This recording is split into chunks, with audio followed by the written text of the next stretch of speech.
Welcome to max academy. हम लोग sphere chapter का सॉल्यूशन देख रहे थे वेस्ट बंगाल बोर्ड का मैथ्स का बुक से। सम्स नंबर 1 से लेकर के 11 तक का सॉल्यूशन हम लोग पिछले वीडियोज में देख चुके थे। सम्स नंबर 12 मैंने कहा था कि इसका सॉल्यूशन मैं नहीं बता रहा हूँ क्योंकि इसमें जो है कोई न्यूमेरिकल वैल्यूज़ नहीं दिया हुआ है। अगर आप लोगों में से किसी को भी उस सम्स का सॉल्यूशन जानने की इच्छा है तो डेफिनेटली आप कमेंट कीजिएगा और मैं डेफिनेटली आप लोगों को उसका सॉल्यूशन बताऊंगा। आइए अब हम लोग सम्स नंबर 13 का सॉल्यूशन देखते हैं। तो क्वेश्चन है, on the curved surface of the axis of a globe with the length of 14 centimetre radius, two circular holes are made, each of which has the length of radius 0.7 centimeter. Let us calculate the area of metal sheet surrounding its curved surface. यानी कि question में बोल दिया गया है कि एक globe है, ग्लोब मतलब गोलक जो कि अर्थ का आइडेंटिकल होता है। तो ग्लोब का जो है रेडियस का लेंथ है 14 सेंटीमीटर और उस ग्लोब के दोनों साइड में उसका क्लैंप लगने के लिए दो छेद किया गया है और प्रत्येक छेद का रेडियस है 0.7 सेंटीमीटर। तो हमें बताना है कि उस ग्लोब को बनाने के लिए जो है कितना मेटल शीट का जरूरत पड़ेगा, उसका एरिया निकालना है। तो सबसे पहले हम लोग इस ग्लोब का रेडियस लिख लेते हैं। तो radius of the globe equals to 14 centimetre. तो therefore total surface area of the globe equals to होता है 4 पाई आर स्क्वायर, यानी कि 4 इंटू 22/7 इंटू 14 इंटू 40। अब 7 से 14 टू टाइम्स में कटेगा, यानी कि 4 इंटू 22 इंटू 14 इंटू 2, इन चारों को जब मल्टीप्लाई करेंगे तो यह आएगा 2464 स्क्वायर सेंटीमीटर। अब इसी तरह से रेडियस लिख लेते हैं ईच होल का। Radius of each hole equals to है 0.7 सेंटीमीटर। तो therefore area of each hole कितना होगा? देखिए इसका फॉर्मूला जो है क्लास 9 का बुक में जो है आप लोगों को मिल जाएगा, यानी कि area of a circle equals to होता है पाई आर स्क्वायर। तो इस फॉर्मूला पर हम लोग वैल्यू बैठा करके इसका वैल्यू निकाल लेंगे। तो पाई का वैल्यू 22/7 इंटू रेडियस है 0.7 इंटू 0.7, 7 से 0.7 कट गया तो ये आया 0.1। अब 22 इंटू 0.7 इंटू 0.1 अगर इन तीनों को मल्टीप्लाई करेंगे तो ये होगा 1.54 square centimetre. Therefore, area of two holes equals to कितना होगा? तो 1.54 इंटू 2, यानी कि ये हो जाएगा 3.08 स्क्वायर सेंटीमीटर। तो देयरफॉर टोटल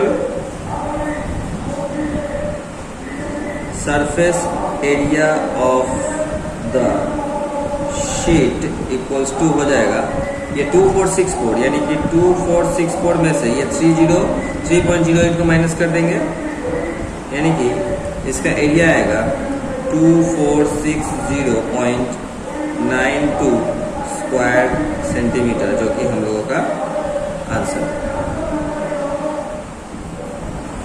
अब हम लोग स्फीयर के लास्ट सम्स यानी कि सम्स नंबर 14 की ओर बढ़ते हैं। तो क्वेश्चन है, let us right bye calculating how many marbles with lengths of 1 centimetre radius may be formed by melting a solid sphere of iron having 8 centimetre length of radius. यानी कि इसमें कहा गया है कि 8 सेंटीमीटर रेडियस वाले एक सॉलिड आयरन के स्फीयर को पिघला करके, यानी कि लोहे के गोलक को पिघला करके 1 सेंटीमीटर रेडियस वाले कितने गोलियां बनाई जा सकती हैं। तो आइए इसका सॉल्यूशन देखते हैं। सबसे पहले जो है हम लोग बड़े स्फीयर का, आयरन स्फीयर का जो है रेडियस लिख लेते हैं। तो radius of iron sphere equals to है 8 सेंटीमीटर, तो देयरफॉर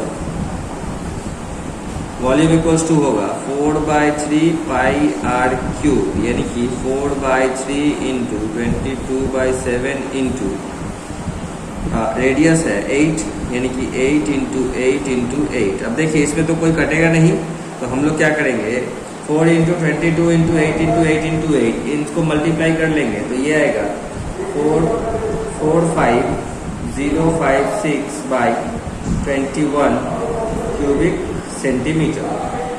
अब दूसरा जो स्मॉलर स्फीयर है उसका रेडियस लिख लेते हैं, तो रेडियस ऑफ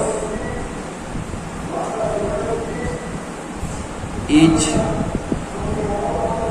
स्मॉलर मार्बल्स लिखा हुआ है, मार्बल्स ही लिख लेते हैं, equals to 1 centimetre.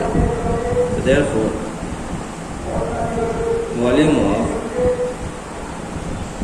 Each marble equals to हो जाएगा 4/3 पाई आर क्यूब, यानी कि 4/3 इंटू 22/7 इंटू 1 इंटू 1 इंटू 1, यानी कि 4 इंटू 22 हो जाएगा 88 और 7 इंटू 3 हो जाएगा 21 क्यूबिक सेंटीमीटर।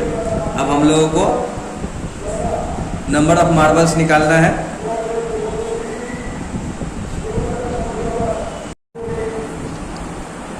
तो देयरफॉर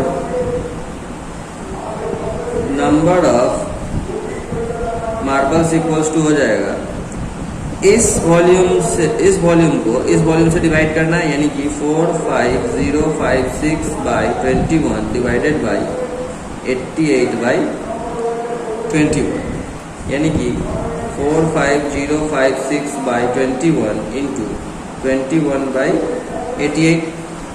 अब 21 एलिमिनेट हो गया। अब 11 से 88 को काटेंगे तो 8 टाइम्स में जाएगा, और ये 45056 को काटेंगे तो ये जाएगा 4096 टाइम्स में। फिर 8 से जो है ये 1 टाइम्स में जाएगा, ये 4096 जाएगा 512 टाइम्स में, यानी कि हम लोगों को टोटल 512 मार्बल्स मिलेंगे। यही हम लोगों का आंसर है। तो इस तरह से हम लोगों ने स्फीयर चैप्टर को कंप्लीट किया। उम्मीद करता हूँ कि आप लोगों को बहुत ही इजी लगा होगा इसका सॉल्यूशन। नेक्स्ट में हम लोग जो है राइट सर्कुलर कोन, यानी कि कोन जो है स्टार्ट करेंगे। कोन को हिंदी में हम लोग शंकु कहते हैं। तो हम लोग जो है नेक्स्ट में पहले फॉर्मूला देखेंगे, उसके बाद जो है उसका सॉल्यूशन देखेंगे। तो तब तक के लिए बाय बाय।